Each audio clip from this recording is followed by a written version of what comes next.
Então, em consideração às pessoas que já estão presentes, nós vamos iniciar essa reunião de apresentação do cálculo atuarial. Então, primeiramente, eu sou Ivone Zanata, diretora-presidente do Impress. Quero agradecer a presença de todos vocês nessa sala, e no dia de hoje a gente vai esclarecer e tirar dúvidas sobre a atual situação do atuarial, então, do nosso plano de aposentadoria, o Impress, né? Anualmente, o Impress necessita elaborar o cálculo atuarial e, como todos os anos, elaboramos, temos que, no mês de março, finalizar, e agora, em abril, então, faremos a apresentação para todos vocês. Quem elabora o cálculo atuarial é o atuário, com registro, né? E nós faremos a apresentação do cálculo atuarial ano base 2020. De que forma que é feito esse cálculo atuarial? Então, o atuário busca, junto ao Impress, ao Instituto, dados referentes aos segurados ativos e inativos. Esses dados estão elencados lá na instrução normativa número 8, onde diz todos os elementos e as estruturas mínimas que há necessidade para compor um cálculo. Também busca os dados referentes às nossas reservas financeiras, aos repasses ao aporte do município, as alíquotas, as pensões que hoje são pagas e aposentadorias também, né? Então, de posse desses dados, o atuário vai apurar o custo normal dos benefícios utilizando um método de financiamento. Tendo esse valor apurado, então ele vai verificar se houve déficit ou não houve.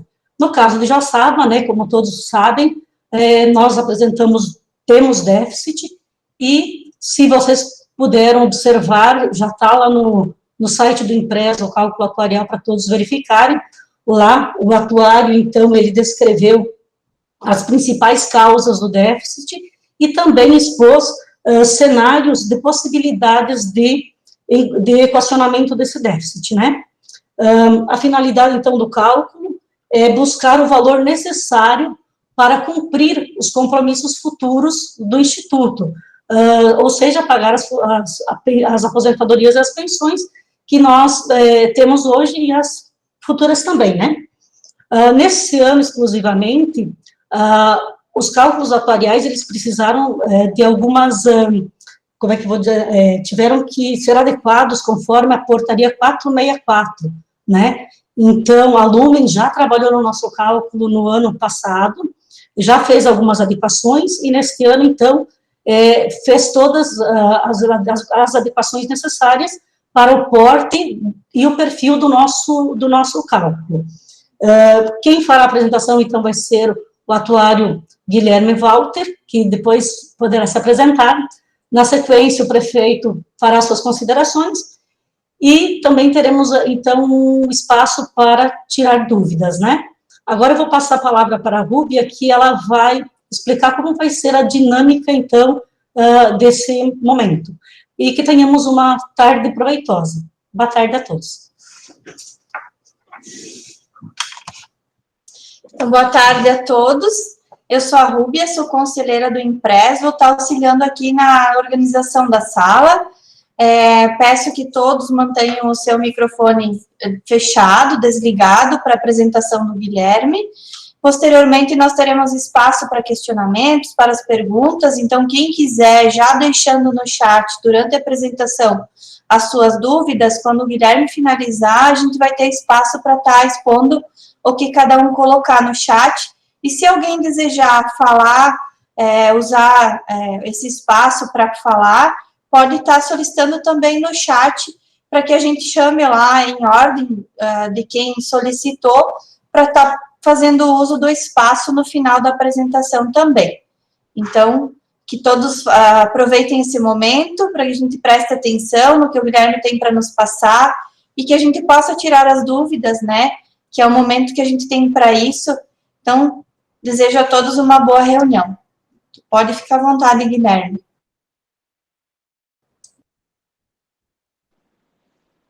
Obrigado, Rubem. Então, obrigado a Ivone também pelo convite. Uma boa tarde a todos vocês que estão aqui conosco. Acho que cumprimentando a Ivone e o prefeito, cumprimento aos demais também por essa tarde. É um prazer novamente estar podendo falar com vocês, conversar, né, mesmo que de modo digital a gente ainda consegue estabelecer esse link e essa relação.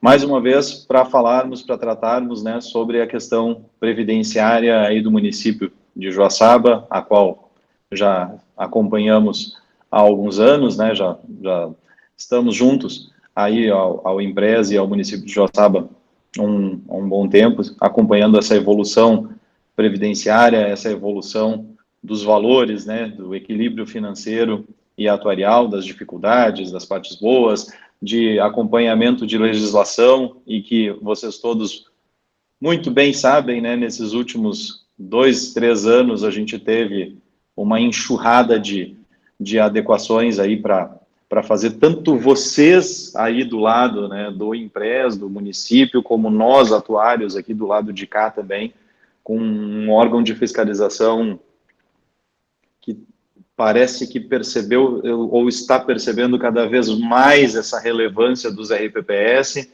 e está trazendo cada vez mais normativos, mais exigências para o nosso trabalho, para vocês, né, e tudo no intuito de preservar o mandamento constitucional, ou buscar, né, o mandamento constitucional do equilíbrio financeiro e atuarial. Na minha opinião, também, a gente hoje, né, e nesses últimos anos, se passou a dar uma relevância ainda maior a essa questão previdenciária, justamente porque ela está tomando cada vez um espaço maior dentro do orçamento administrativo. Então, é lógico que as atenções passam a se voltar para lá. A gente teve, como a Ivone já muito bem introduziu, praticamente já tirou aqui grande parte dessa minha fala introdutória, né, e o fez muito bem. É um trabalho que nós temos que fazer anualmente, vocês precisam contratar esse trabalho da reavaliação atuarial todos os anos.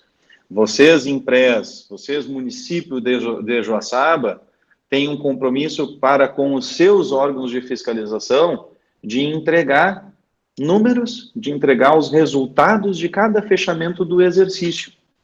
Então, nós temos 2 órgãos de fiscalização que estão atrás da gente, né, que é justamente a Secretaria de Previdência, mais vinculada ao regime próprio, ao Impresa, e temos também o Tribunal de Contas, que aí olha para o prefeito, olha para o executivo, né, logicamente que via Impresa também. E o Tribunal de Contas aí do estado de Santa Catarina, de uns 5 anos para cá, começou a botar uma lupa também nos RPPS. Tanto é verdade que há uma evolução nesse sentido que, pela primeira vez, nesse fechamento de exercício de 2020, o Tribunal de Contas aí do Estado passou a exigir algo novo, que no fechamento das contas do município se incluísse as provisões matemáticas, as reservas matemáticas de encerramento do exercício, né, que isso fosse encaminhado em janeiro já para o TCE, de forma prévia, porque antes nós apenas comunicávamos, né, o Tribunal de Contas após a execução da avaliação atuarial. Então, está havendo um movimento de convergência de todos os tribunais de contas, isso talvez leve alguns anos, mas, por exemplo, o Tribunal de Contas aqui do Rio Grande do Sul, que é de onde eu falo, né, do município de Canoas, ao lado de Porto Alegre, que é onde é a sede da Lumens também, o Tribunal de Contas aqui do Estado já passou a exigir isso desde o exercício de 2019. Então, basicamente, esse trabalho, ele tem uma decorrência, né, institucional que vocês precisam também prestar essas contas e atender, logicamente, né, os diversos, os N normativos aí, tanto pelo Impresa como pelo município, né, para Secretaria de Previdência e Tribunal de Contas. Em linhas gerais, eu vou procurar ser o mais objetivo, direto possível, fazer uma pequena introdução aqui, na linha do que a Ivone já trouxe, e aí a gente já passaria para os números, né, para os resultados, para as ações decorrentes para esse exercício de 2021, e eu acredito que o que mais vale depois também, né, é o espaço das dúvidas, é o espaço dessa nossa interação, deixá-los também comentar, trazer as ponderações, que eu tinha uma opinião em 2020, ao final de 2020, que o exercício de 2021 seria o ano da Previdência para os municípios. Ia ser o assunto-chave. Eu acho que, de certo modo, me parece, né, a gente já está em meados de abril, e eu trago para vocês uma percepção de que, de certo modo, isso deu uma esfriada, né, e não por um motivo bom, porque justamente por causa da pandemia, né, da continuidade dessa questão da evolução da pandemia e tudo mais, eu acredito que muitos lugares que pretendiam discutir, avançar com esse tema Previdência, acabou dando uma esfriada.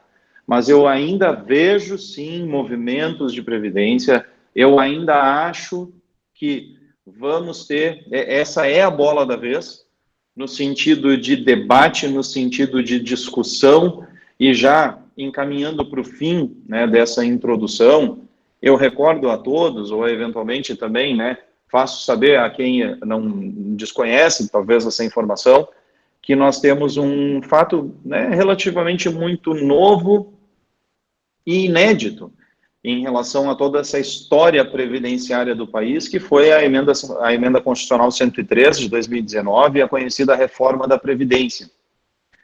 Se a gente parar para analisar em termos históricos, desde a emenda 20, a emenda 41, 47, 70, enfim, nunca o Constituinte deixou em aberto a adequação de uma regra constitucional. Sempre o que foi deliberado lá em cima, veio de cima para baixo e obedeça-se. É uma verdade, quem recorda, né, mais no início de 2019, quando o governo federal apresentou o que ele denominou de nova Previdência, de que essa era a vontade do governo federal, né, de que as novas regras valessem para todos, em absoluto.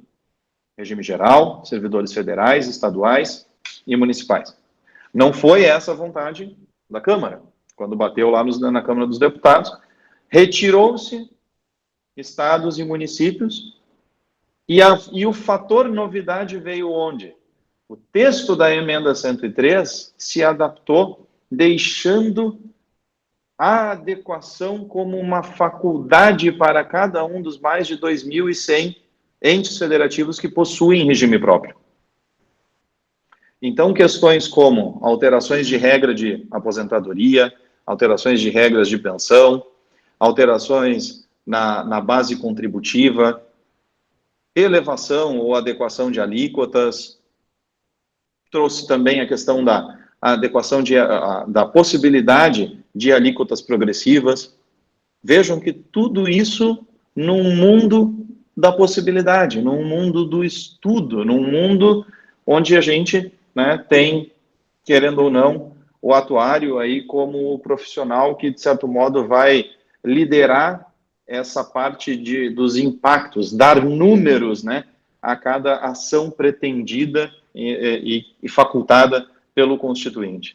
De certo modo, vocês já iniciaram uma adequação, né, em relação a essas questões constitucionais, primeiramente atendendo à necessidade obrigatória de adequação à alíquota de contribuição dos segurados, né, a opção foi de manutenção de alíquota linear, e para quem tem déficit, como a Ivone já ponderou, e saibam vocês, né, que desses pouco mais de 2.100 regimes próprios para país afora, 98% a 99% dos regimes próprios possuem déficit atuarial. Ou seja, isso não é uma novidade e muito menos um palavrão, ter déficit atuarial, né? Então, vocês já promoveram, né, optaram pela manutenção da alíquota linear, e o Constituinte determinou, aí sim, né, havendo manutenção de alíquota linear, que o patamar fosse de 14%. Há a possibilidade de alíquota progressiva? Dá para se estudar, sem dúvida alguma, né? Esse é um outro ponto que provavelmente pode surgir num debate, né, mais para frente, enfim. Vocês também já promoveram, no ano passado, uma medida aí sim mais dura, né, no sentido, e facultativa, saindo da escala obrigatória, que foi a medida de taxação, né, dos aposentados e pensionistas, os benefícios pagos pelo INPRES a partir do salário mínimo municipal. Eu não sei se é essa nomenclatura, né, de vocês, mas enfim, como se fosse o salário mínimo municipal, né?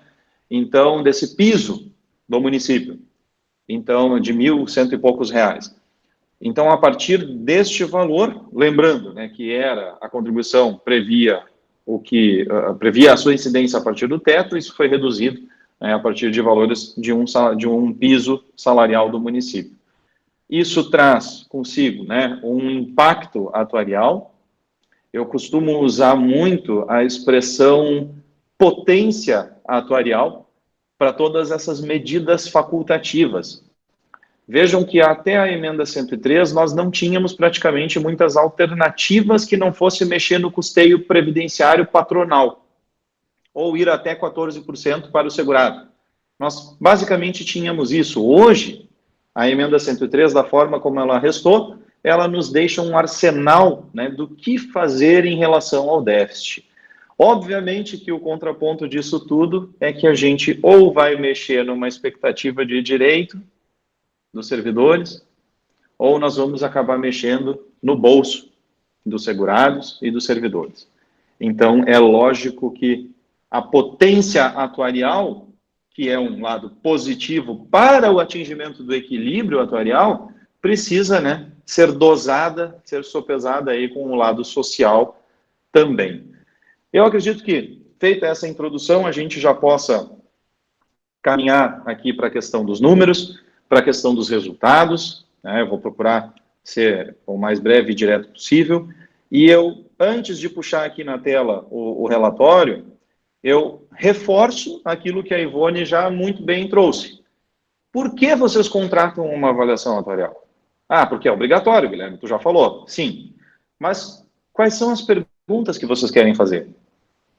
Ah, nunca pensei nisso. Bom, basicamente são duas. Quando a gente recebe um pedido de avaliação atuarial, a gente sabe que precisa responder pelo menos duas perguntas. Quais sejam? Qual é o meu passivo atuarial? E qual é o meu plano de custeio? 2. O que é isso, Guilherme? O que é cada uma dessas?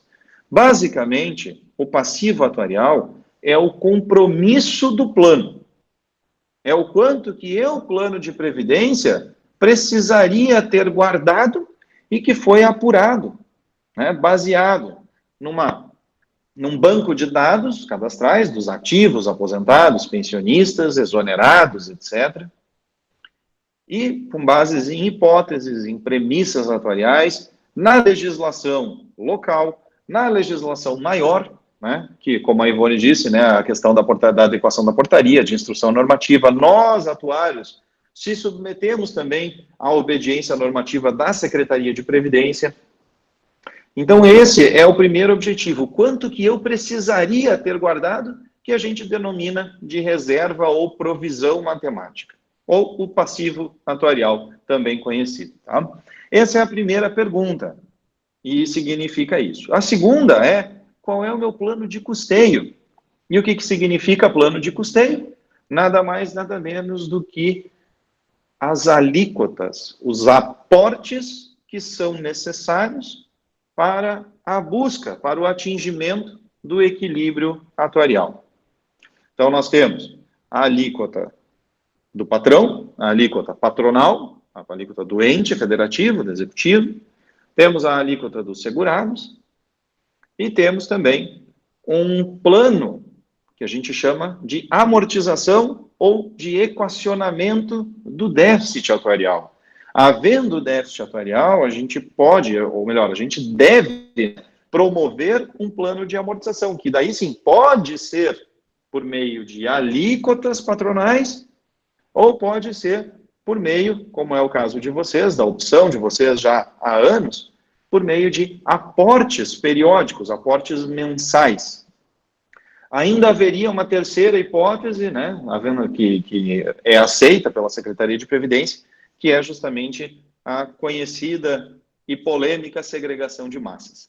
Tá? Mas não é o caso, né, de ter sido estudada isso até então, né, sempre se optou por esse caminho do reconhecimento via plano de amortização. Então, agora, eu vou puxar aqui na tela o relatório.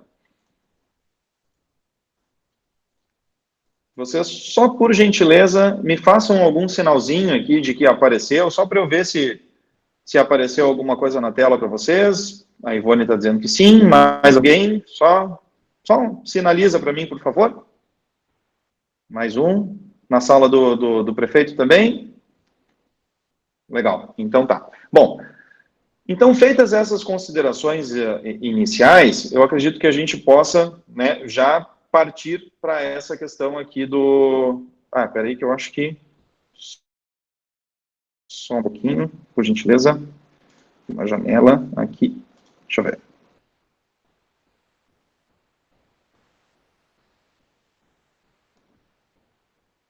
Tá, acredito que agora sim.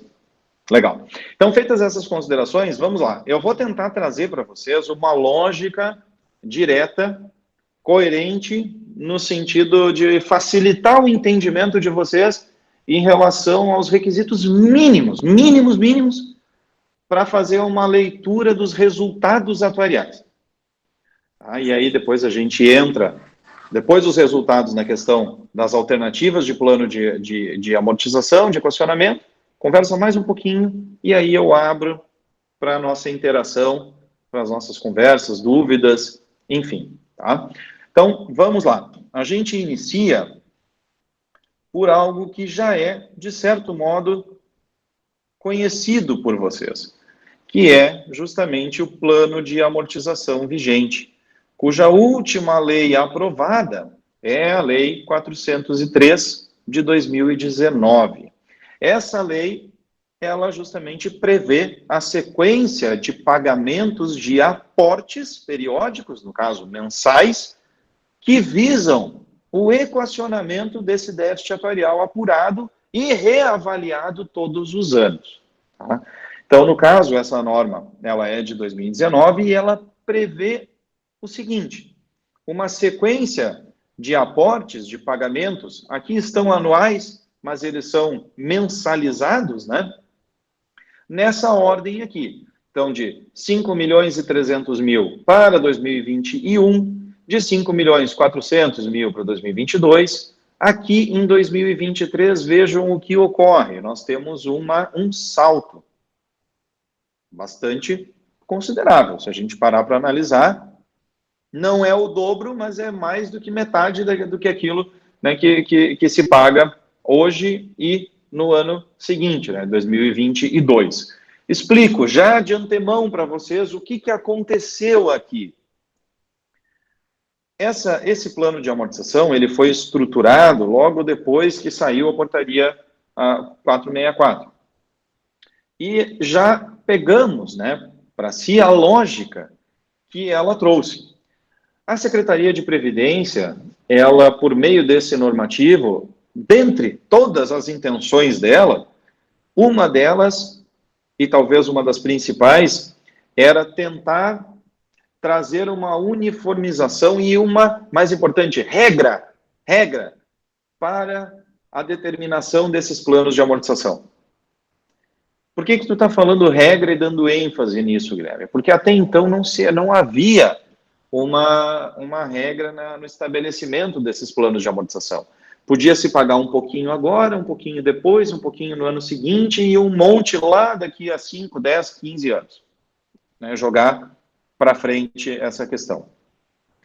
Historicamente, vocês sempre tiveram, né, uma lógica de escalonamento dos pagamentos desses aportes, e salvo engano, mas eu tenho para mim muito presente isso, antes mesmo dessa regra da portaria 464, a norma que vigorava, ela já previa um pagamento padrão, né, um pagamento constante, se eu não me engano, em 2023 ou 2024, e casualmente casou né, com essa previsão normativa da Secretaria de Previdência. Vejam só, né, é uma coincidência, né, de certo modo, positiva nesse sentido.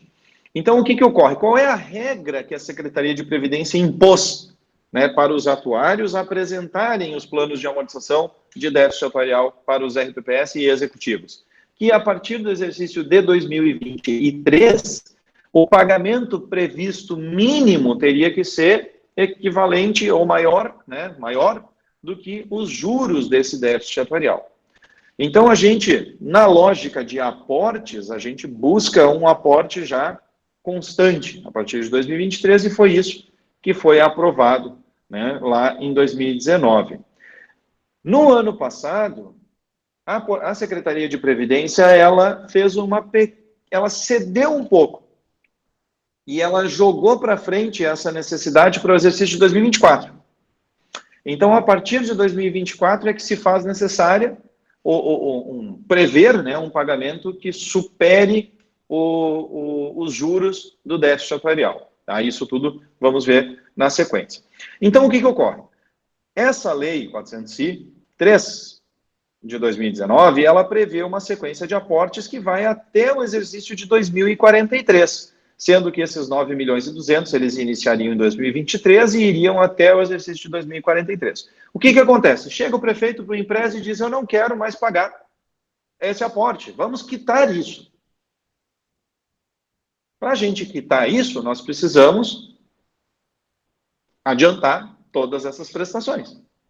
Né? Vamos fazer um exercício aqui, só para a gente entender, para vocês principalmente compreenderem onde que isso entra no resultado atuarial. Então, se nós tivéssemos, né, que apurar quanto que vale essa lei complementar 403, a gente pegaria toda essa sequência futura de aportes e traria, a gente costuma dizer, né, a valor presente, posicionaria em 31 de dezembro de 2020. E aí nós mandaríamos um cheque para o prefeito assinar de R$ 112.409.284,44. Se pudesse ser feito um cheque nesse sentido para desconto à vista, praticamente a gente aniquilava essa questão do déficit atuarial. Brincadeiras à parte, esse cheque não existe, não é possível, né, de que seja feito, mas a lógica dele é válida, porque o comportamento dessa lei complementar 403, uma vez lei, é de que a gente, Impress, possa e deva contar com a adimplência do executivo perante a obrigação assumida via lei. Ou seja, partindo do pressuposto de que o município vai sim ser adimplente com toda essa sequência de pagamentos, eu, Impress, posso considerar como um crédito a receber do município 112.409.000. Esse é um entendimento chave, é um entendimento importante na composição, na construção, né, desse entendimento do resultado atuarial. Tá? Então, guardem um pouquinho esse valor em mente, esses 112 milhões, e aí nós já vamos ver onde que ele entra. Então, dando continuidade, agora a gente já vai para a questão do resultado atuarial em si. E aí o que nós temos? Como que nós fazemos a interpretação, como é que nós chegamos no resultado atuarial? Bom, a gente inicia sempre fazendo a seguinte pergunta.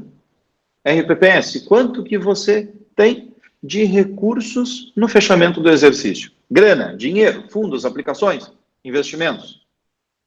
Essa é a primeira pergunta. O quanto que eu tenho? Ativos garantidores. Então, o Impress fechou o exercício de 2020 com 110.300.000. Esse é o montante de bens, de ativos, né, de grana do Instituto. Passo seguinte. Chama o atuário. Atuário, qual é o nosso... Lembram do primeiro objetivo da avaliação atuarial? Qual é o nosso compromisso? Qual é o nosso passivo atuarial? Nossa reserva provisão matemática. Legal. Então, vamos lá. A reserva, a provisão matemática, foi apurada em 31 de dezembro de 2020 em 230.776.000. Então, Eu sei quanto é o meu ativo. Eu agora sei quanto é o meu passivo atuarial, a minha reserva ou provisão matemática. Eu já entendi que o passivo atuarial é o quanto eu deveria ter para honrar os meus compromissos futuros. Então, qual que é o meu resultado atuarial? Nada mais, nada menos do que uma conta simples de subtração entre o que eu tenho e aquilo que eu preciso ter. Em números, eu tenho 110 milhões, precisaria ter 230, então um menos o outro, chegamos em um resultado de um déficit atuarial bruto, puro, de 120 milhões 399 mil. Esse é o tamanho da ausência, da insuficiência financeira, né, da distância para o atingimento do equilíbrio atuarial, vamos chamar de pleno, né, puro, que a gente tenha uma cobertura apenas com dinheiro, com ativos em relação às provisões matemáticas, tá? Então, esse é o resultado atuarial puro. Ele é o resultado atuarial oficial? Não. Por quê? Lembram do cheque? O Impress tem um cheque, né? Ele tem a Lei 403, que garante para ele 112 milhões aproximadamente. Onde que entram esses recursos? Vamos lá. Esta conta aqui, ó, recordando, plano de amortização vigente, olha ali os 112 milhões. Para quem é da parte contábil, fica um pouco mais fácil a compreensão, né, dessa frase seguinte. Mas o plano de amortização, dentro da planificação contábil, ele funciona como uma conta redutora de passivo. Ora, se o meu passivo atuarial, a gente viu agora, é de 230 milhões, esta conta redutora quer dizer o seguinte: daquele passivo de 230, eu tenho algo que me garante uma parte disso. Uma parte menor, uma parte até pode ser até maior do que isso. O fato é que, pela lei, pela análise que fizemos, o tamanho do cheque, o tamanho dessa parte garantida via lei, é de 112 milhões 409 mil. Então, daqueles 230, 112 eu já tenho um fluxo previsto de pagamentos. Então, dos 230 menos os 112, a gente chegaria a uma provisão matemática, a um passivo atuarial de 118 milhões de reais. Esses 118 milhões, aí sim, é o valor que eu, Impress, precisaria ter guardado para honrar os meus compromissos em dinheiro em 31 de dezembro de 2020. Qual que é o resultado atuarial? Mesmíssima lógica de antes. Quanto eu tenho, menos o quanto eu precisaria ter guardado. 110 milhões é o quanto eu tenho, 118 é o quanto eu precisaria, um menos o outro, chegamos a um resultado atuarial de 7 milhões, praticamente 8 milhões, né? 7 milhões 989 mil de insuficiência de déficit atuarial complementar. Como que eu faço isso? E agora, eu preciso pegar mais um cheque da prefeitura? Esse valor precisa ser pago à vista? São perguntas que podem ter surgido para vocês e pertinentes. Na prática, o que a legislação diz? Havendo déficit atuarial, mesmo que todos os anos, seguidamente, e o que é muito comum também, na grande maioria dos regimes próprios, o que deve ser feito? Deve ser implementado, caso não haja, ou revisado o plano de amortização vigente. Então, aquela previsão de sequência de aportes, nós vamos recalibrar ela. Recalibrar no sentido de que ela contemple essa ausência complementar, essa ausência extra de 7 milhões 989 mil. E aí, a gente vai justamente agora, né, para as formas, para as possibilidades de equacionamento desse déficit atuarial. E antes de vermos as alternativas que apresentamos no relatório, eu trago aqui para vocês também um ponto sobre 2020. 2020 foi um ano que eu tenho falado para todos os gestores, executivos e tudo mais, foi um ano que judiou muito, né? Em todas as áreas, a gente sabe por quê, né? Pela questão da doença, da pandemia e tudo mais, todas as áreas foram afetadas e não poderia ser diferente. Afetou também a questão dos RPPS. A gente teve um ano, vocês devem se recordar, pouco mais de um ano atrás, março de 2020, quando foi, né, decretada a pandemia em termos mundiais. O que aconteceu com o mercado, com aplicações, com investimentos naquele março do ano passado? Despencou tudo. E isso, naturalmente, afeta e principalmente investidores institucionais, grandes investidores, que é o caso, né, dos regimes próprios, é o caso do Impress. Vejam, mais de 100 milhões de patrimônio, é grana, né? Então, tivemos aí essa questão que afetou, né, os resultados, a evolução a menor do patrimônio previdenciário. Tivemos também uma necessidade de adequação de uma regra da portaria 464, que quem é dos conselhos aí deve recordar disso também, mas nós tínhamos a tal da taxa de juros que compunha, né, a meta atuarial, e esta taxa era de 6% ao ano, até o ano retrasado.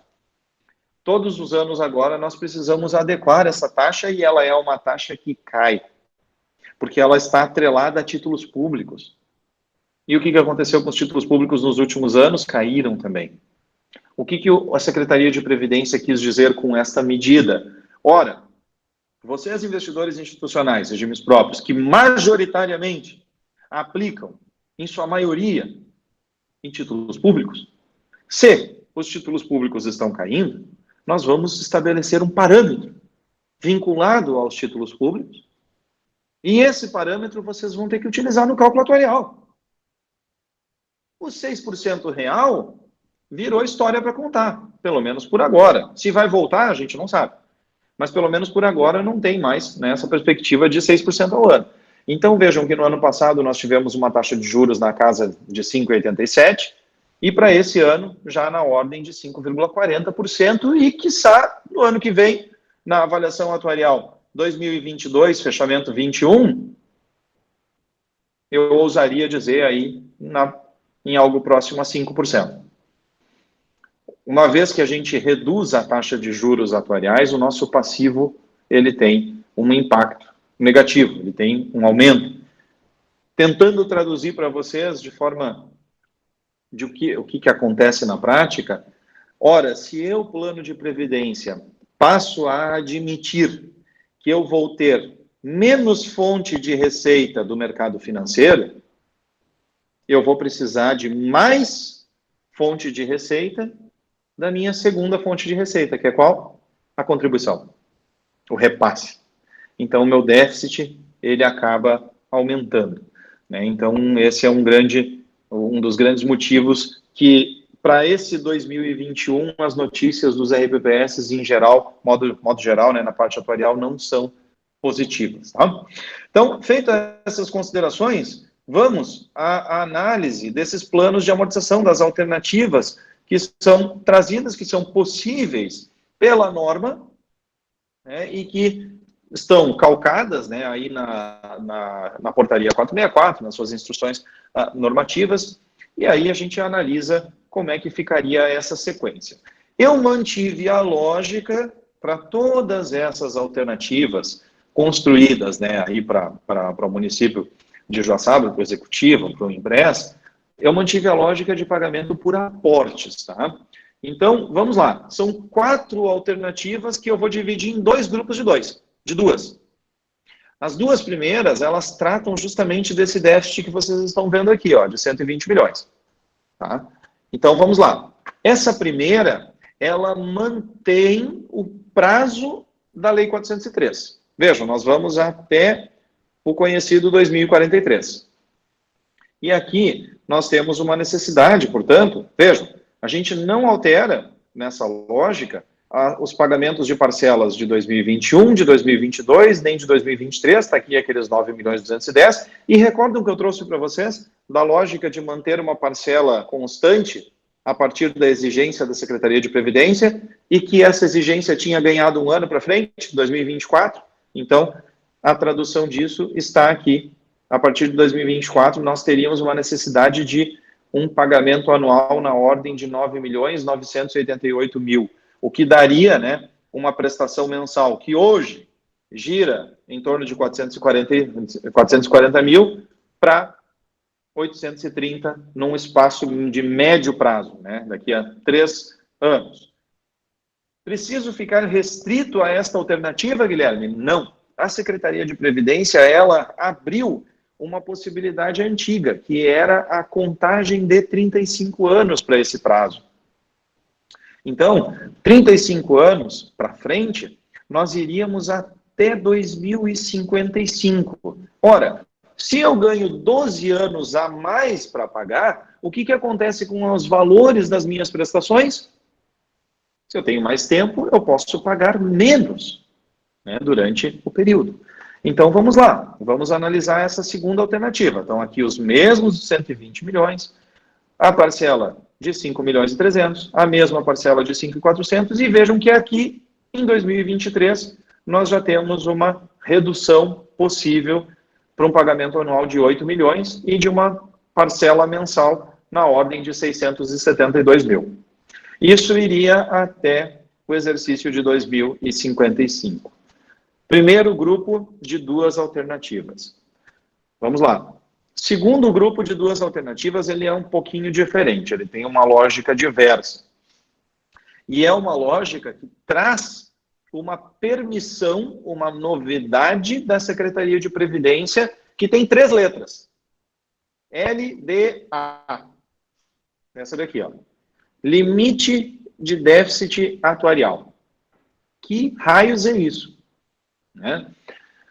Tentando explicar para vocês a lógica disso, o legislador, a Secretaria de Previdência, facultou aos atuários na verdade, a gente precisa apresentar para vocês, mas é facultado como uma opção a escolha, né, de um plano de amortização que contemple este limite de déficit atuarial, que nada mais é do que uma parcela, uma fatia, uma parte do déficit atuarial, que é apurada pelo atuário por meio de formulações pré-determinadas pela Secretaria de Previdência, prazos pré-determinados pela Secretaria de Previdência, onde a gente apura essa parcela do déficit, essa fatia, e expurga ela do plano de amortização. Nos é permitido deixar de lado essa parcela do plano de amortização. Não entendi, Guilherme. Tu quer dizer, então, que a gente, é como se não tivesse esse déficit. É isso? Sim e não. Sim e não por quê, né? Porque sim, porque é como se nós realmente não precisássemos nos preocupar em pagar esse déficit nesta alternativa. Mas não, porque o déficit ele continuará existindo. É aquela velha sujeira que a gente varre, né, para debaixo do tapete ou do sofá. A gente não vê mais ela, mas quando levanta o sofá ou o tapete, ela está lá. Então, é o déficit que a gente deixa de prever o pagamento, mas no exercício seguinte a gente vai apurar ele lá. Tá? Tentar traduzir isso nos números aqui para vocês. Essa primeira alternativa, alternativa 3 aqui, daqueles 120 milhões que nós tínhamos, nós passamos a nos preocupar com 96.700. Em um prazo de pagamento que iria até 2054 também, até 2054, 34 anos, aqui, se eu não me engano. Como que ficaria a sequência de parcelas, então? Nós temos hoje os 5.300.000, os 5.400.000, previstos na 403 também, e aqui a gente já tem uma queda bastante considerável. Aqui já fica não muito distante em relação àquilo que se tem hoje. Nós iríamos para uma parcela máxima na ordem aí de 6.400.000 no ano, algo na ordem de 534 mil por mês, até o exercício de 2054. A última alternativa, que também contempla essa tal de LDA, né, a sujeira que vai para debaixo do tapete, nós nos preocuparíamos, em vez de 120 milhões, com 104. Então, nós poderíamos deixar de lado aí em torno de 16 milhões de reais, e essa daqui tem um prazo diferente, ela é um prazo mais curto, ela tenta priorizar um pagamento maior e por menos tempo, né? Então, nós iríamos aqui até o exercício de 2045 e temos um prazo distinto. O déficit é dividido em dois, né? Nós temos aqui os conhecidos 5.300, os conhecidos 5.400. Nós iríamos para 8.333, que demandaria uma prestação de 694 mil mês. E lá na frente, nos últimos 3 anos, 2043 em diante, essa prestação cairia para 4.820.000, num total de 400 mil por mês. Então, recordando, em termos gerais, em termos, né, de tudo que a gente viu aqui, os resultados, né, apresentaram um déficit atuarial, o qual precisa ser revisado, né, e em termos de prazo, o que é necessário? É necessário que se estude isso, se verifique isso ao longo do exercício de 2021. Essa é a determinação,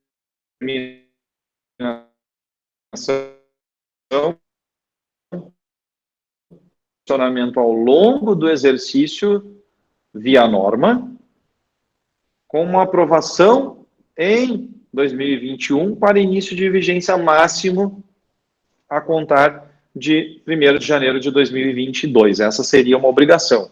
Para a gente fechar aqui a minha contribuição inicial, né, dessa primeira parte, para 2021 ainda, e isso é algo que até a gente pode, né, deixar um pouco mais restrito até ao âmbito do empresa, existe uma necessidade de uma adequação do texto da taxa de administração, e vocês também, né, já devem saber, eu acho que até já começaram esse movimento, né, de previdência complementar, de vocês terem que promover a adesão, né, da previdência complementar até 13 de novembro de 2021 para atendimento constitucional. Vocês precisam aprovar uma norma que vai vincular todo mundo, os futuros servidores, ao teto do INSS e se vincular a uma entidade fechada, a um fundo de pensão, SCPrev, né, ou, enfim, alguma entidade nesta linha, tá?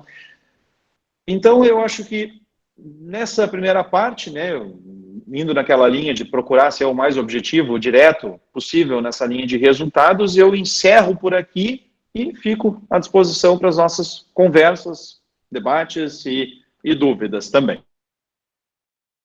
Devolvo ali para a Rúbia e para a Ivone.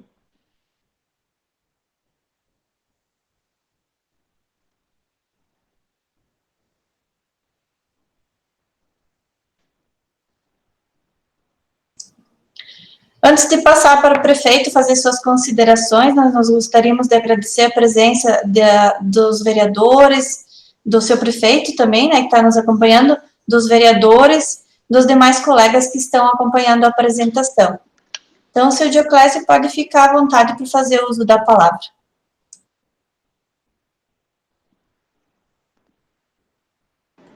Boa tarde a todos.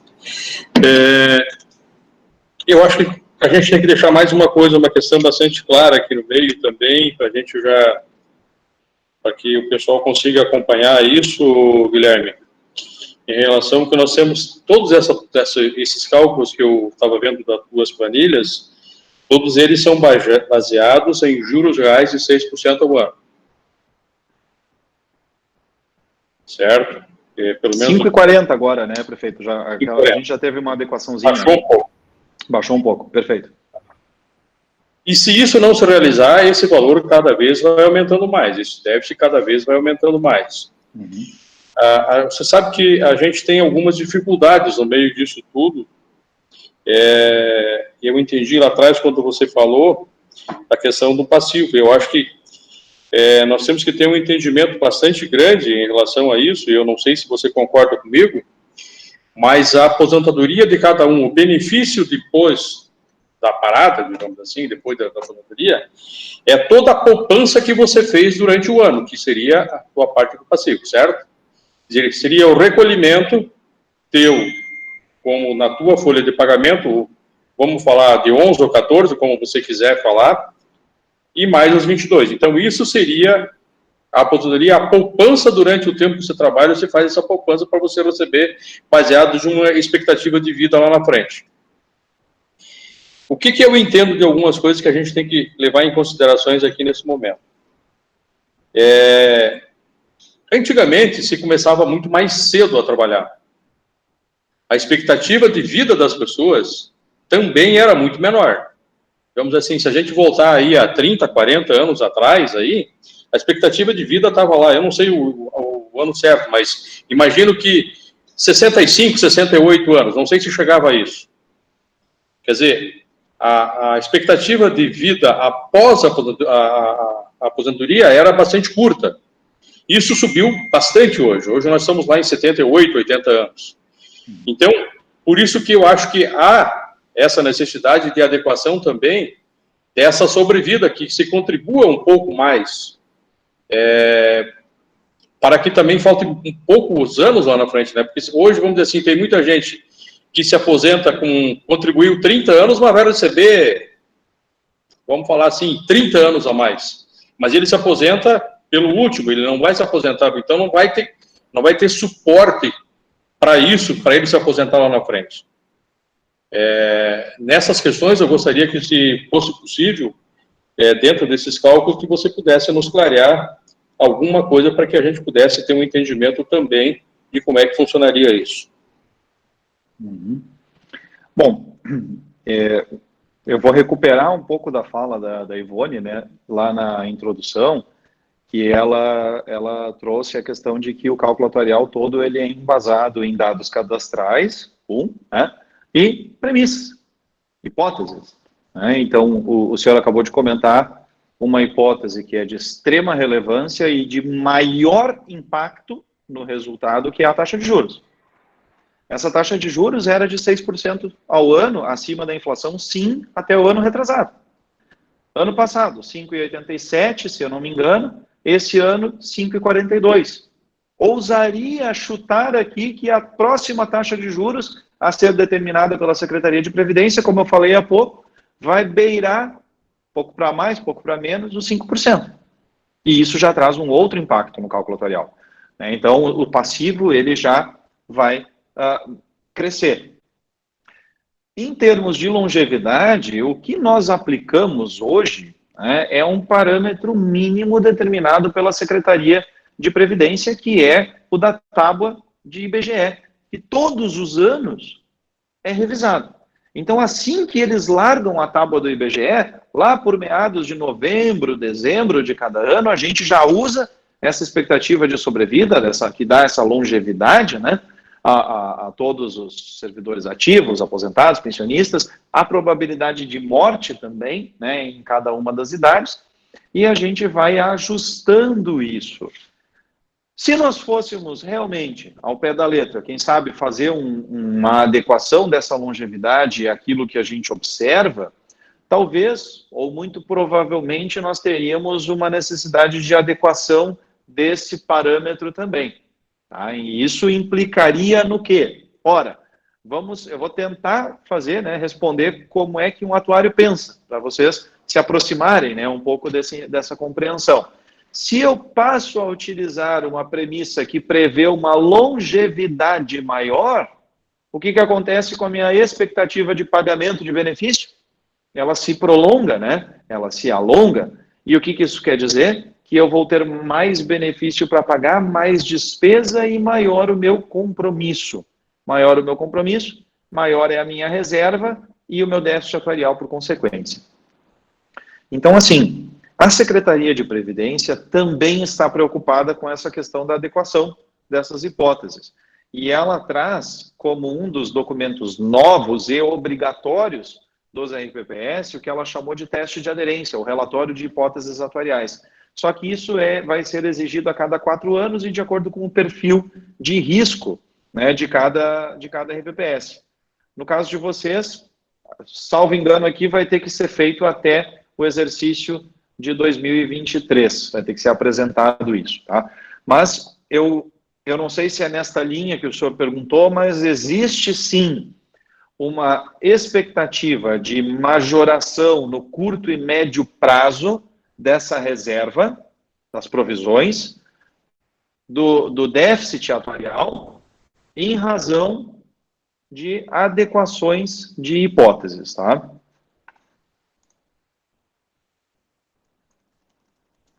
Só mais uma questão aqui, Guilherme, que eu acho que também é importante.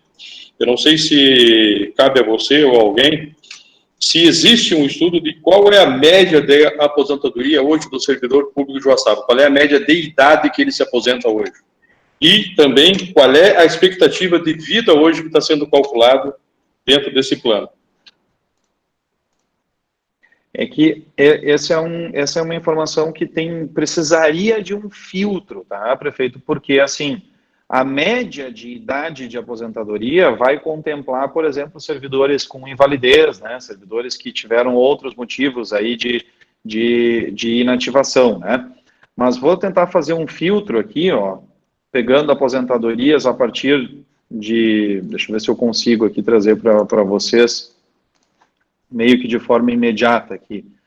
Gira em torno de 58 anos, mais ou menos, essa média de idade de inativação daqueles que se aposentaram com mais de 50 anos. Mais ou menos nessa ordem aí. Precisaria de um filtro um pouquinho mais apurado, né? Lembrando também que a gente tem, desses atuais aposentados, eu ousaria dizer que a imensa maioria, né, são aposentados com regras de integralidade, né, de paridade e de integralidade. E hoje nós temos uma imensa maioria, por outro lado, de servidores ativos que vão se aposentar justamente pela regra da média, né? E essa regra da média eu sempre pondero, sempre que eu tenho oportunidade eu trago essa ponderação.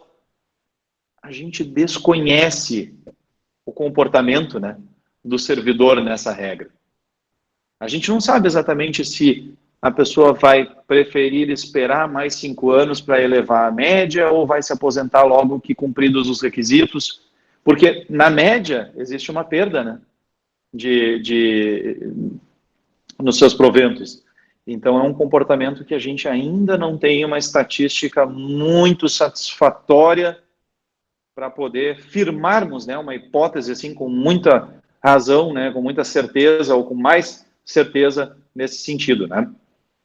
Mas é nessa linha, tá, prefeito?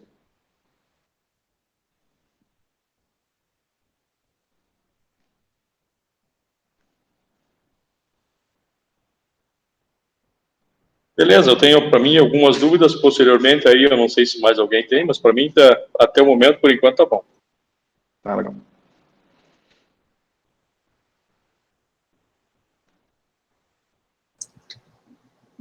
Nós temos aqui uma pergunta da Juliana, que ela pede qual a expectativa de vida utilizada. É a referente à do IBGE, 2019, a mais atualizada possível, né? E na prática, quando a gente fala de expectativa de sobrevida, né, ela vai ser analisada para cada idade, tá? Então, cada idade tem uma expectativa de sobrevida. Temos também uma pergunta da vereadora Disneia, onde ela pergunta, em virtude da recente portaria SCPRT 3725, de 30/3, gostaria de saber qual é a sua opinião sobre a segregação. Legal. Essa é uma pergunta, né, que eu não sei se vocês recordam como que eu me referi às possibilidades de equacionamento do déficit, né, no meio da fala.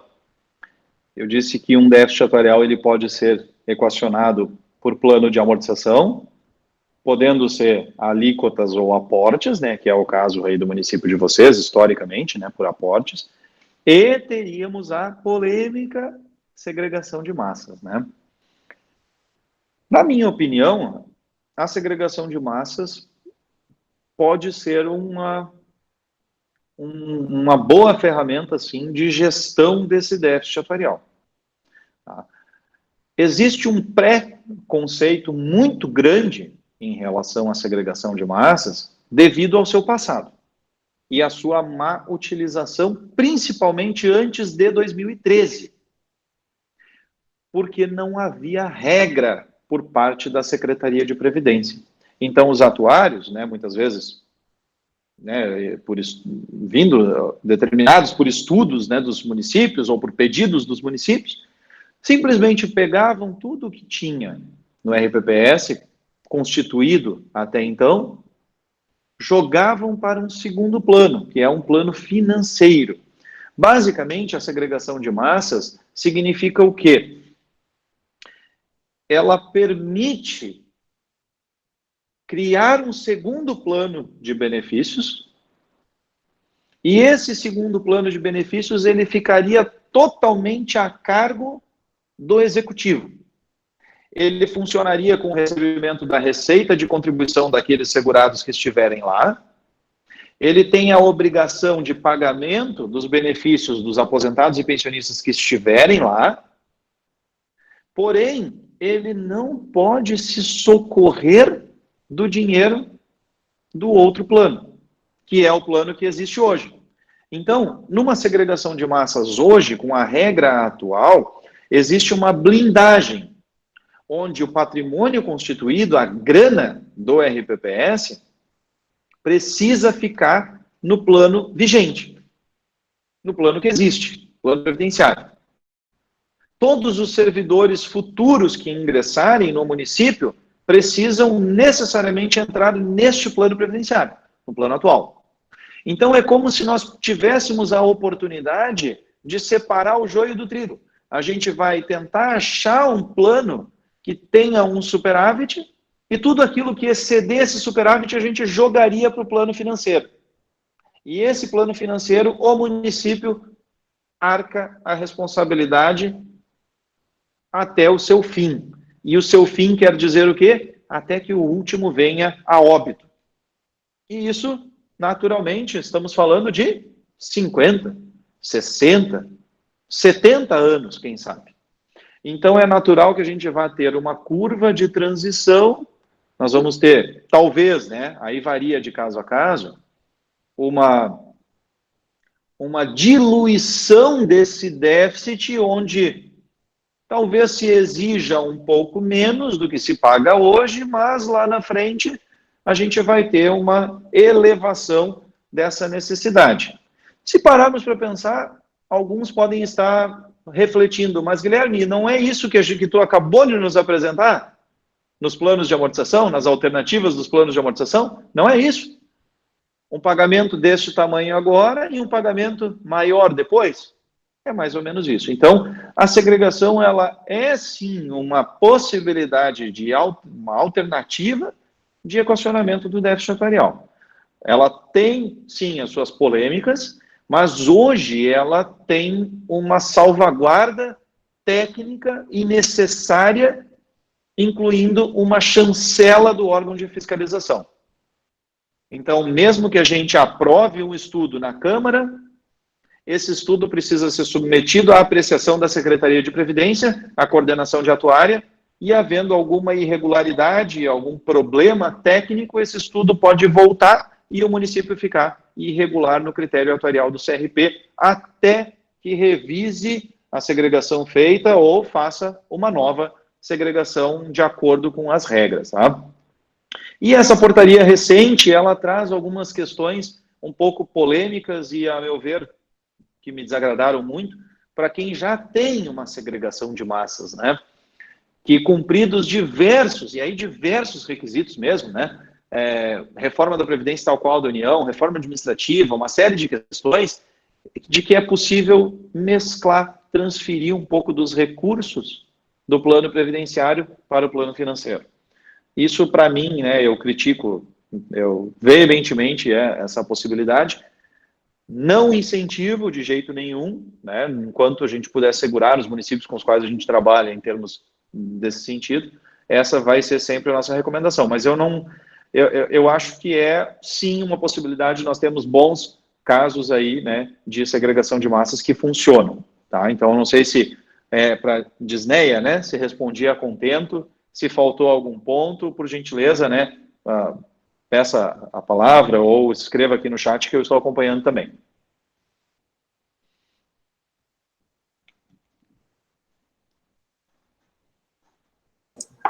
Não temos mais nenhum questionamento no chat, mas se alguém quiser fazer alguma pergunta, pode abrir o microfone e estar utilizando desse espaço.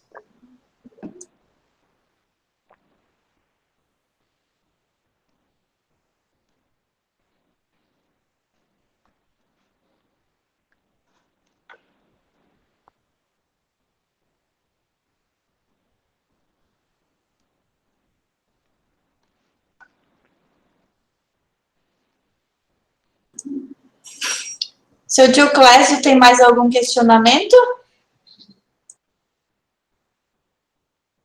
Olha, eu até gostaria de fazer uma pergunta já para o Guilherme, nesse sentido que nós temos aí um déficit de 112 milhões. Se isso seria, já considerando a parte do recolhimento do funcionalismo, mais o ente, ou como é que estaria, de que forma seria composto esse déficit aí, Guilherme? Já contemplando toda a legislação vigente, tá, prefeito? Ou seja, os 22%, os 14% do segurado, os 14% do aposentado e pensionista, já incluindo, né, a incidência a partir do piso do município, certo? Já aquela última medida, né, que foi feita no ano passado, e aí sim, né, sem o plano de amortização, né, 120 milhões seria o déficit puro, déficit bruto. Então, contempla todo o conjunto de plano de custeio em vigor.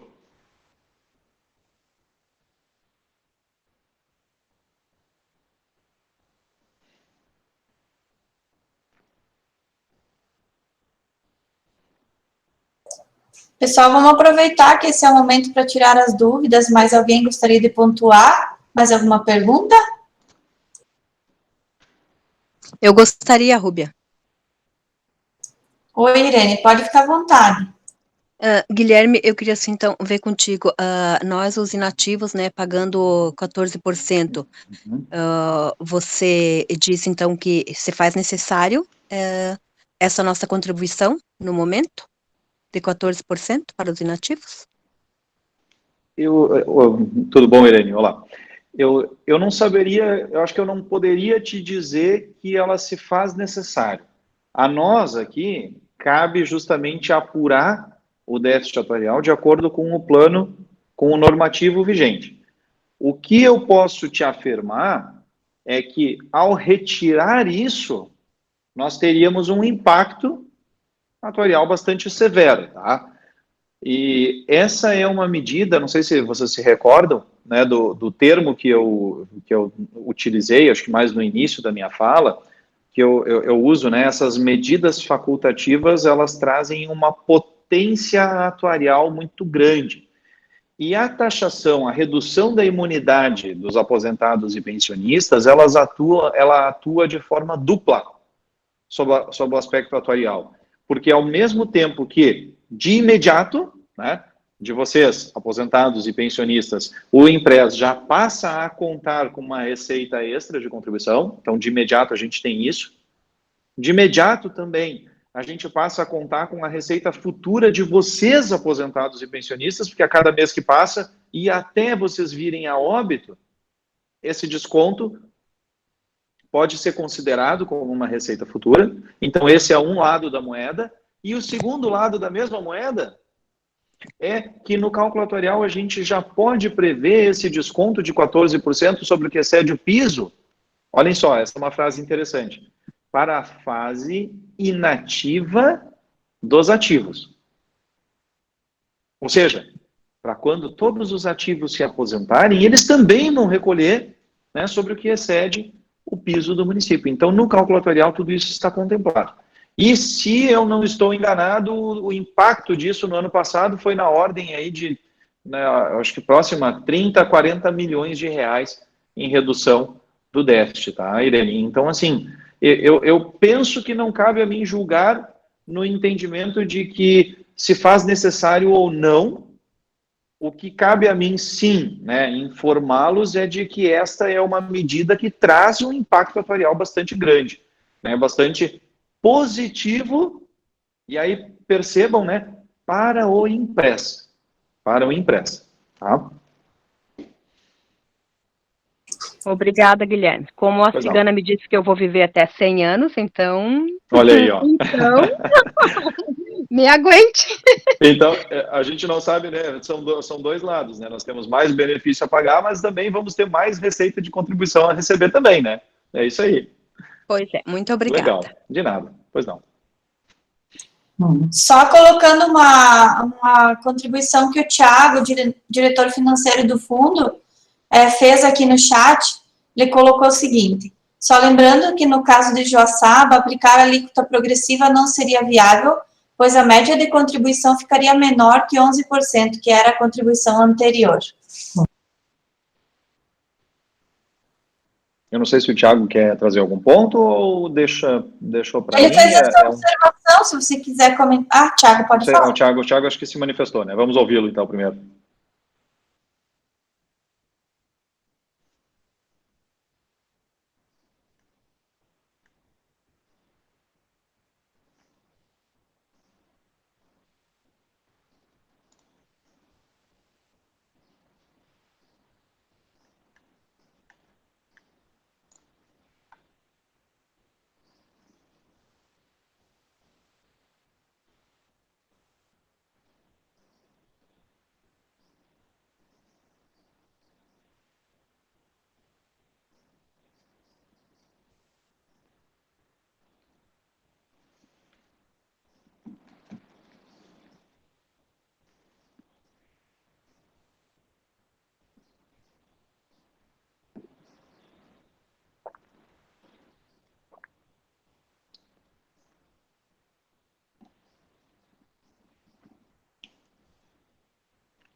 Uhum.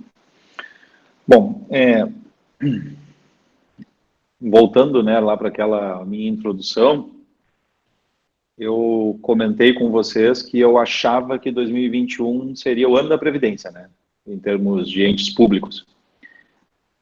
De certo modo, eu acho que deu uma esfriada nisso, tá? Mas por que eu penso que a Previdência, sim, vai ser a bola da vez da discussão orçamentária dos municípios, principalmente. E dos estados, né? Vocês estão acompanhando, né? Grande parte dos estados já fez a sua reforma da Previdência local, né? Se a gente parar para pensar até 2019, eu comentei isso, em outras palavras, né, ao longo da minha fala anterior, todo e qualquer déficit atuarial que fosse apurado, ele tinha um destino, sempre. O ente, o executivo. Fosse ele de 1 centavo ou de 1 bilhão do executivo. Sempre o executivo ia pagar. Onde que o segurado, que o servidor poderia participar desse déficit, do pagamento desse déficit? No máximo, o que se via era uma elevação da alíquota normal para 14%. Acho que assim, pouquíssimos RPPS, antes de 2019, tinham a alíquota dos segurados já em 14%. Agora, existe essa necessidade de adequação. Então, os déficits, eles realmente, né, não se tinha alternativa em termos do que fazer. Ou eu fazia um plano de amortização por aporte, ou por alíquota, ou ia para uma segregação de massas, mas eu não conseguia, vejam, reduzir o compromisso. Era muito difícil de reduzir o compromisso do plano, o passivo atuarial. Quando eu me referi à potência atuarial das medidas facultativas, o que eu quis dizer? Para vocês formarem também um entendimento e uma melhor compreensão de como funciona essa previdência própria. A potência atuarial, ela está vinculada à questão de redução do passivo, de redução do compromisso. A Irene acabou de perguntar aqui, né, sobre a taxação dos aposentados e pensionistas. A gente tem hoje, né, na presidência, uma aposentada, não é, Ivone? Acho que tu se aposentou agora faz pouco tempo, né, pelo que a gente conversou algumas vezes. O que isso na prática significa? O que eu comentei agora, na resposta à Irene. O Impresa, ele passa a contar com mais receita de contribuição e isso reduz o passivo. Qual é o contraponto disso? Pergunta para a Irene e para a Ivone se é legal pagar isso a mais. Poxa, né? Se pudesse não pagar, melhor não pagar. Existe um lado social. Qual é a outra medida possível? Né? A outra medida com potência atuarial? Mexer nas regras de aposentadoria. O que isso implica? Dizer para o Tiago, dizer para outra pessoa, para outro servidor, que ele, em vez de se aposentar aos 60, vai ter que trabalhar até os 65. Ou aquele que esperava se aposentar no ano que vem, vai ter que trabalhar mais 1 ano, 2 anos. O que isso significa em termos atuariais? Que eu estou empurrando todo mundo para frente. No início do benefício. Início do benefício postergado quer dizer o quê? Mais tempo de contribuição para a minha empresa e menos tempo de pagamento de benefício. Traduzindo isso, mais receita e menos despesa. Não precisa ser atuário para concluir que isso é um efeito positivo. Então, essas são medidas que têm sim um lado social que precisa ser revisado, debatido, né, com o sindicato, com o conselho, com o executivo, com a diretoria, guiada, né, pelos números que o atuário apresenta, sempre, de preferência, mas são medidas que trazem uma potência atuarial muito grande de revisarmos o déficit atuarial, de, quem sabe, trazer para um patamar em relação ao orçamento do executivo para a Previdência um pouco menor. E lembrando que qualquer folga orçamentária de executivo pode ser usada para qualquer outro fim no município. Né? Então, assim, eu estava debatendo com um município cliente nosso aqui, que semana que vem, vejam só, eles vão apresentar a seguinte proposta. Eles vão levar taxação sobre um salário mínimo e eles vão levar as regras da União com apenas uma regra de transição. Aquela regra do pedágio que suaviza, eles não vão apresentar. Eles vão apresentar a regra de manutenção da integralidade e paridade apenas com 65 anos, se homem, e 62, mulher. E aí? Isso está certo? Isso não está certo? Não cabe, como a Irene perguntou para mim, e eu disse, não cabe a mim julgar se está certo ou não. Eu consigo traduzir isso em números, traduzir o impacto disso em números. Mas eu penso também, tá, Tiago, nesta linha, que a gente sempre deve se recordar, principalmente agora, de outro dispositivo da emenda 103, que vedou a criação de regime próprio. Então, hoje nós temos 5.500 municípios, mais ou menos, pouco mais de 2.130 entes com RPPS. E aqueles outros 13.400 não têm, e a menos que o texto mude, não vão ter mais sequer a possibilidade de criar o seu regime próprio. Então, o que eu digo para todos os clientes, quando eu tenho oportunidade, em palestras, ou em eventos, ou vídeos que me convidam, ontem mesmo ligou um município de Minas, dizendo que o prefeito estava reclamando do custo, e ele queria extinguir o regime próprio, e aí ele veio, o diretor, o servidor, ele veio para mim no telefone dizendo, tá, mas aí eu queria ver essa opção de extinção. Eu falei, só um pouquinho, tu está concordando com isso? Ele falou, não, mas é que na verdade o custo está muito alto, mas o custo está muito alto mesmo. Já chegou a comparar a folha bruta do INSS com a folha, né, de contribuição do RPPS? Quanto de economia já foi gerado? Existe um custo de transição, sim, a gente olha para o passado. Custo de transição, ele existe. Hoje o prefeito, né, os 4 anos de mandato do Dioclésio, esses 4 próximos do prefeito, e os próximos prefeitos vão pagar esta transição ainda. Agora, vai chegar uma hora, e o município ele existe para sempre, né, a menos que o extingam, vai chegar uma hora de que eu não tenho dúvida alguma. Vão agradecer ter o impresso, porque o custo vai ser menor do que o do INSS. Só que nós temos hoje, né, uma leva grande de servidores, de aposentados, de pensionistas que tinham direito à integralidade. Eles não escolheram isso, né? Vocês entraram no concurso até 2004 com esse direito. Então, o que se pode fazer hoje, e o que eu sugiro que se faça, é tentar achar um meio termo de acordo com a situação de vocês. Eu acho que esse é o ponto mais sutil que a emenda 103 deixou para cada um.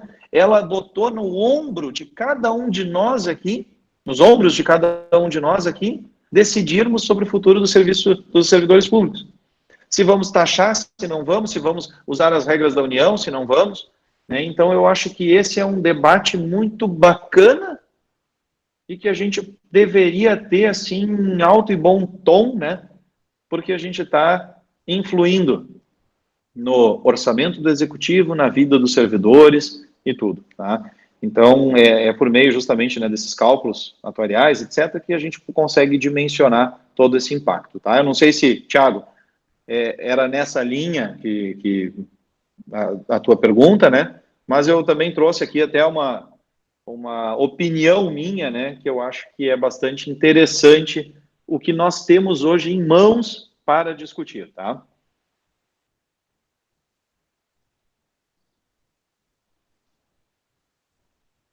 Uhum.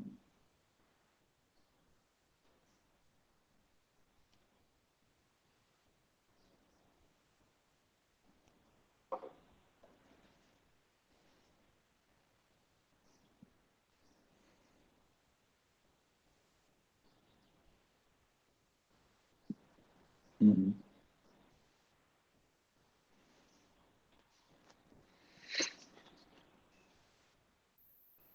Eu acho que é natural, né, Tiago? A gente está aqui com representantes de todas as principais esferas, né, do município como um todo, né? Temos o executivo, temos representantes da Câmara, conselho, sindicato, etc., né? É óbvio que vai haver tensão, né? A gente precisa tentar distensionar isso e tentar chegar no meio termo. Nós vamos agradar todo mundo? Não vamos, nunca. A gente sabe disso, todos somos adultos, etc., né? Mas eu acho que o debate ele está aberto. Os números, eles podem guiar vocês. Hoje já se paga um X para a Previdência. Qual é o objetivo? Vamos começar talvez assim. Qual é o objetivo do Executivo? É diminuir esse X ou manter esse X? Ou não chegar naquele 2X de que daqui a 3 anos? E assim por diante. A gente começa talvez com essa pergunta e aí vai vendo. De repente, não há uma necessidade de se replicar as regras da União.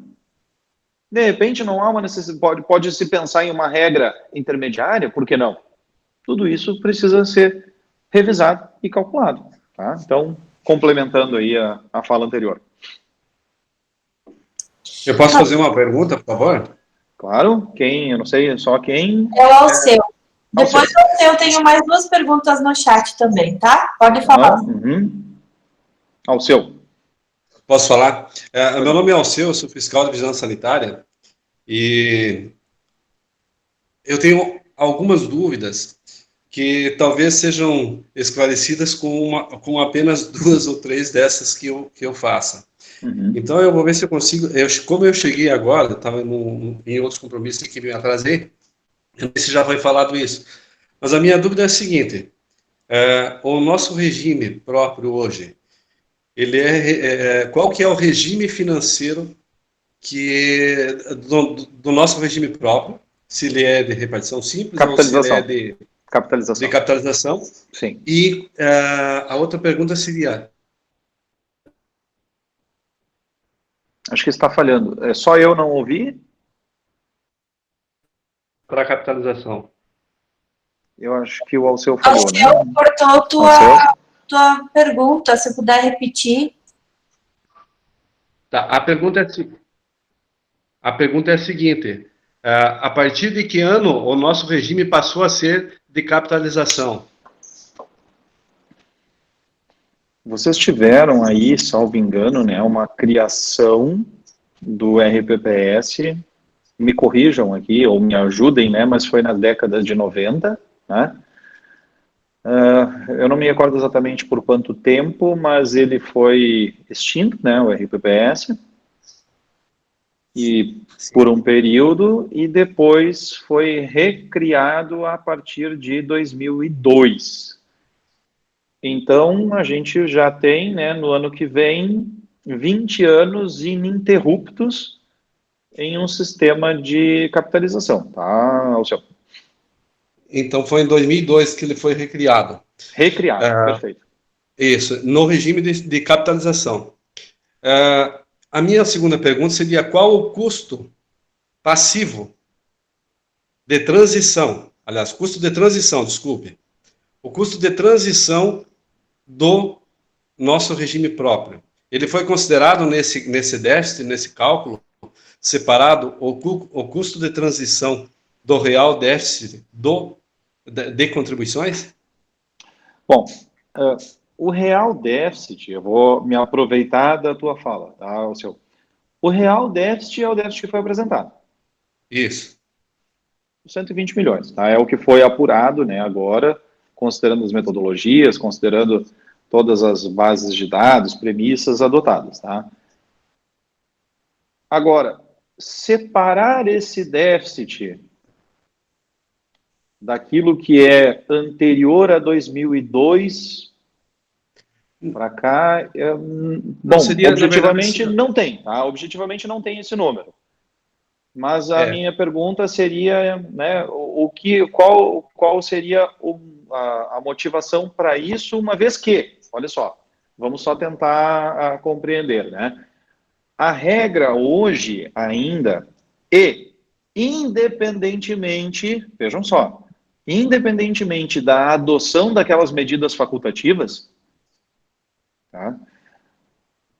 Taxação do aposentado e pensionista, alteração das regras, por exemplo, tais quais as da União, ainda prevalece a regra de que o déficit ficaria a cargo do executivo. Seja ele incluindo o custo passado, ou o serviço passado, ou não. Tá? Então, nós apuramos 120, o 120, né, a gente viu ali, eu apresentei para vocês um plano de amortização dos 120. O que eu quero dizer com isso? Respondendo daí sim objetivamente a tua pergunta, que esse custo passado ele está sim previsto aqui e totalmente a cargo do ente no futuro. Tá? Então, mas assim, também, né, não te deixando sem resposta, não tenho esse número, né, exato do que seria esse custo passado. Onde é que eu vejo, tá, Alceu, que isso poderia ser aventado e trazido à baila no sentido de vamos adotar essa medida ou não? Existe uma última, e eu chamo ela de bala de prata, uma última prerrogativa do Constituinte, que é a seguinte: feito tudo, adotadas todas as medidas facultativas, taxei aposentado e pensionista, mexi na regra dos dos ativos, adequei tudo, ainda sobrou déficit, é possível, olhem só, é possível instituir pelo prazo de até 20 anos o que o legislador, o Constituinte, denominou de contribuição extraordinária. E aí é o quê? É pegar o déficit atuarial e dizer o seguinte: tu servidor ativo, tu aposentado, tu pensionista e tu patrão executivo, prefeitura, vão dividir o déficit. Aí, Alceu, eu acho que faria sentido, cogitada essa hipótese, somente isso, a gente talvez fazer um levantamento desse custo de serviço passado, né, para, de repente, não atribuir aos segurados um déficit que não é deles. Tá? Eu não sei se é nesta linha o teu questionamento também, mas fico aqui à disposição.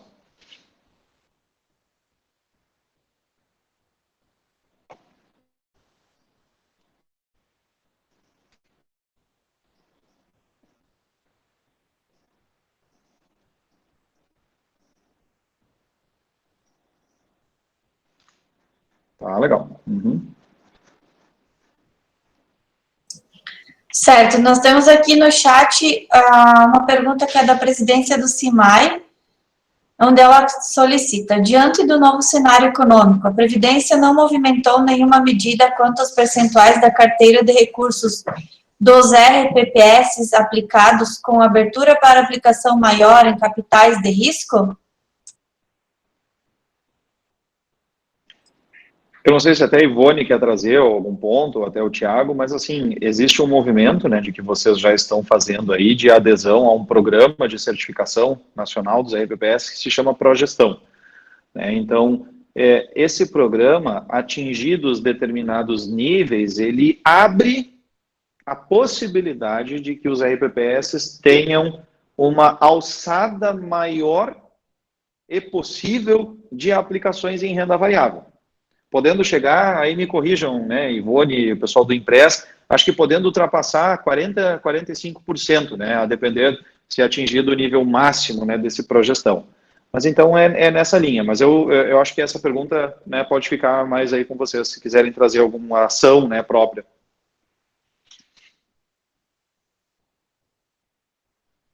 Ô, Johnny.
Eu acredito, então, que essa resposta para a presidência do CIMAI deve ter ficado respondida, porque, como o Johnny falou, nós estamos ainda implementando a progestão, e com isso a gente conseguiu essa qualificação para poder aplicar, então, em recursos com rendimento melhor.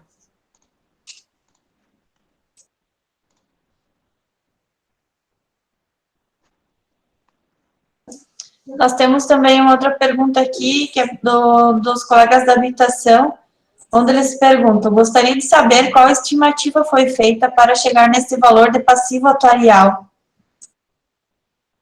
Essa eu acho que é para mim, né? Eu imagino que seja, né? E essa é uma pergunta bem interessante, tá? O pessoal da habitação aí. Eu posso responder da seguinte forma. A avaliação atuarial, seja ela feita pelo Guilherme, ou seja ela feita por qualquer atuário do mundo inteiro, ela é um grande conglomerado de estimativas. É um misto de estimativas. Pensem só, nós estamos falando de estimar quando que vocês, servidores ativos, vão se aposentar. E aí, só nisso, a gente já tem um monte de variáveis, né? Vocês podem falecer ao longo do ano, vocês podem entrar em invalidez, vocês podem falecer e legar pensão ou não. Vocês podem se aposentar exatamente conforme o previsto, ou decidir ficar até os 75 anos, 70. Vocês podem cumprir a expectativa de sobrevida da tábua e falecer exatamente na data prevista, ou não, antes, depois. A remuneração de vocês vai evoluir tal qual a gente prevê, o benefício de vocês vai ser exatamente o que a gente prevê. Então, toda e qualquer avaliação atuarial é um grande conglomerado de estimativas. No relatório, a gente traz uma descrição, né, básica das principais hipóteses que são adotadas. Ali é possível, né, de verificar tudo aquilo que está por detrás, né, desse cálculo atuarial. E eu sempre digo também, costumo usar essa seguinte frase, né, o nosso principal objetivo é tentar errar o menos possível, porque acertar não tem como, né? Eu acho que nem com bola de cristal a gente conseguiria dizer exatamente, né, o valor do passivo atuarial no centavo, tá? Então, é nessa linha que são feitas, né, são executadas as avaliações atuariais pelo Guilherme ou por qualquer outro atuário no mundo inteiro. Tá? Então, realmente, são estimativas, quanto melhor, quanto mais completa forem as informações cadastrais, melhores tendem a ser as estimativas. Eu trouxe antes, né, me referindo ao prefeito, vocês têm aí uma imensa massa dos atuais aposentados e pensionistas que se inativou com a regra da integralidade. Talvez alguns aqui dos que estão nos escutando tenham ingressado de 2004 em diante, vão se aposentar pela regra da média. Vocês têm ideia de como é que vocês pretendem se aposentar? Vocês já fizeram alguma projeção? Será que quando vocês cumprirem o requisito mínimo, e talvez, né, vamos hipotetizar aqui, vocês perceberem que vão ter uma queda de 30%, 40% no benefício em relação à remuneração, qual que seria o sentimento de vocês? Eu vou ficar mais uns anos para tentar melhorar, reduzir essa perda? Ou, não, para mim tá bom, posso perder 30%, 40% e eu vivo, né? Vou morar na praia, não preciso de tanto recurso, tranquilo. A gente não sabe qual é o comportamento, nem de tendência para o pessoal da média. Então, à medida que os anos passam e como nós, né, enquanto empresa, temos acesso a diversas bases cadastrais, a gente está de olho nisso. Assim que a gente conseguir formatar, né, uma base, principalmente para esse povo da média, eu acho que a gente tende aí a ter uma melhor estimativa, né, em relação a essa questão do passivo atuarial, tá? Então é nessa linha, né? A avaliação atuarial é inerente a ela, né, uma N estimativas aí para sua execução e para determinação, como é a tua pergunta, né, do passivo atuarial que a gente apurou. É importante colocar que lá no site do Impresso tem o cálculo e nas páginas finais tem essas hipóteses, né? E tudo isso está apresentado lá, né, Guilherme? Uhum. É isso aí.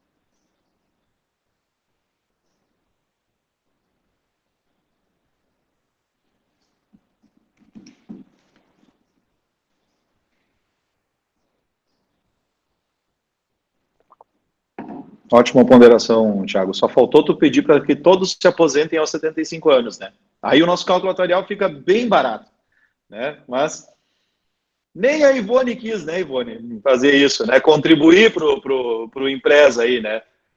Brincadeiras à parte, mas isso é a atuária. Se a gente tivesse a certeza de que todos vocês iriam até os 75 anos e pendurariam as chuteiras aos 75 anos, o prefeito ia ficar muito feliz, porque era capaz de nem déficit ter. Então, é isso que é o cálculo atuarial. É uma estimativa. Eu poderia dizer que todos vocês vão se aposentar aos 75 anos e prever isso no cálculo? Eu poderia. Mas isso está certo? Não está. Né? Então, é nessa linha que a gente constrói ou busca construir as melhores estimativas. Tá? Mas podem contribuir. Quanto mais vocês ficarem, né, melhor, menos tempo de pagamento vai ter, né, de benefício pela empresa. Lógico que isso é uma brincadeira, mas é uma verdade em relação à constatação atuarial. Tá?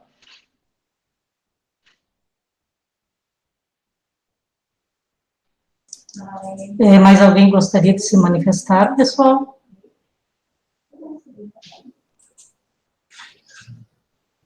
Vamos lá.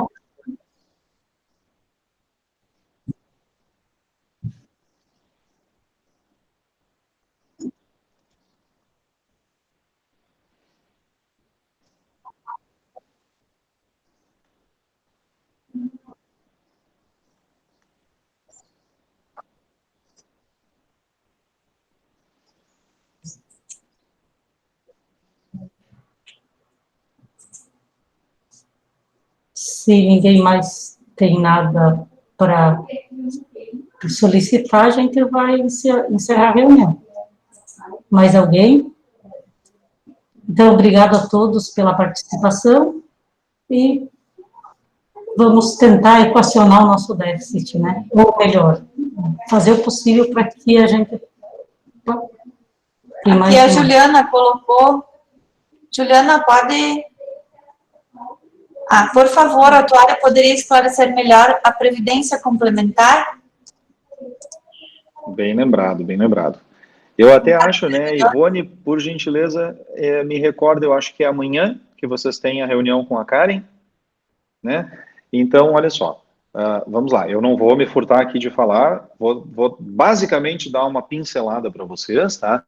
Mas o Impresa, em conjunto com o Executivo, né, eu acho que tem nesse grupo, né, junto com o Executivo, criou um grupo de trabalho, nós da Lumens vamos ofertar, né, ofertamos para vocês uma reunião da nossa sócia, a Karen, para justamente esclarecer de forma um pouco mais abrangente, né, as principais dúvidas e as principais orientações em relação ao que fazer, em termos de cronograma, de passo a passo, em relação ao assunto da previdência complementar, tá? Então, eu acredito que vai ser amanhã essa reunião, né, vai ter o grupo de trabalho, depois se a Ivone quiser trazer para vocês, né, qual é a composição desse grupo. Nós, da Lumens, vamos auxiliá-los, né, com a nossa sócia, a Karen, mas assim, eu tô lendo aqui o que a Juliana continua escrevendo, né, o atuário poderia esclarecer melhor a previdência complementar para os servidores, o que impactaria, quem seria os mais atingidos, ela colocou entre parênteses, né, os médicos, vamos lá. De forma muito rápida e objetiva. A previdência complementar, ela vai passar a ser taxativa e impositiva para todos os 2.100 e poucos RPPS.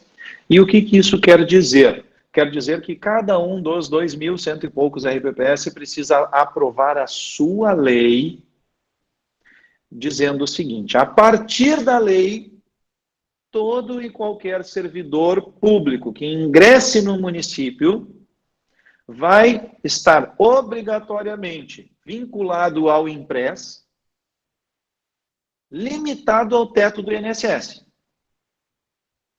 Eventualmente, o que exceder o teto do INSS, o município de Joaçaba não é o Impres.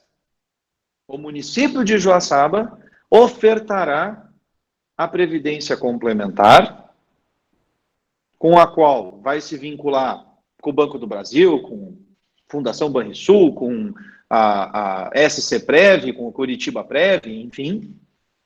E sobre o que excede o teto do INSS, o município vai participar com até X% de contribuição. Basicamente, a ideia é essa. Primeiro ponto, isto é facultativo, inclusive para o servidor que ganha acima do teto. Primeiro ponto, e talvez um dos mais importantes. A previdência complementar ela é facultativa. Segundo, tu traz aqui a questão, Juliana, de quem seriam os mais atingidos, né? Colocou entre parênteses médicos. O impacto atuarial disso, teoricamente, é zero, nulo. Nulo por quê?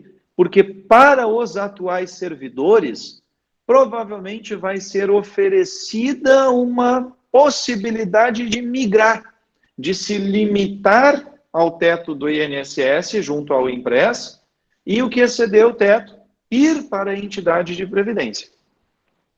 Aí vai provavelmente ter que ter alguma regra, algum benefício, alguma transição desses valores, né, que o município vai pagar a título indenizatório ou algo nesse sentido, tá?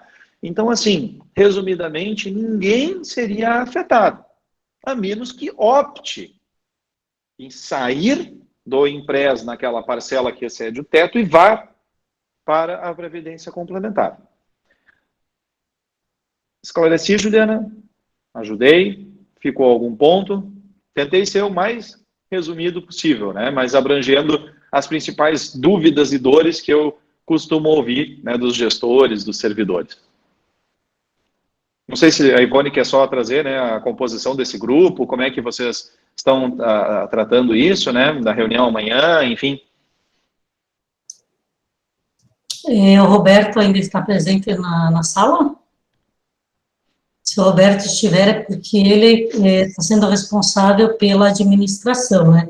Nós, do Empresa, a gente está só auxiliando a elaboração dessa legislação, né? Nós somos parceiros, porque, como você disse, a Previdência Complementar é responsabilidade do ente, né? No município.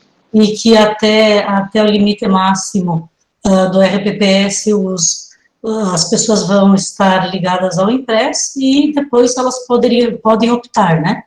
Então, temos uma portaria de nomeação, não, deixa eu ver, foi nomeado um representante do sindicato, eu e o Tiago do Impress, o Michel como secretário ali, representando a administração, o Roberto, a procuradoria jurídica. Roberto, se você está presente, me ajuda a lembrar. Tem mais, a Miriam foi do sindicato.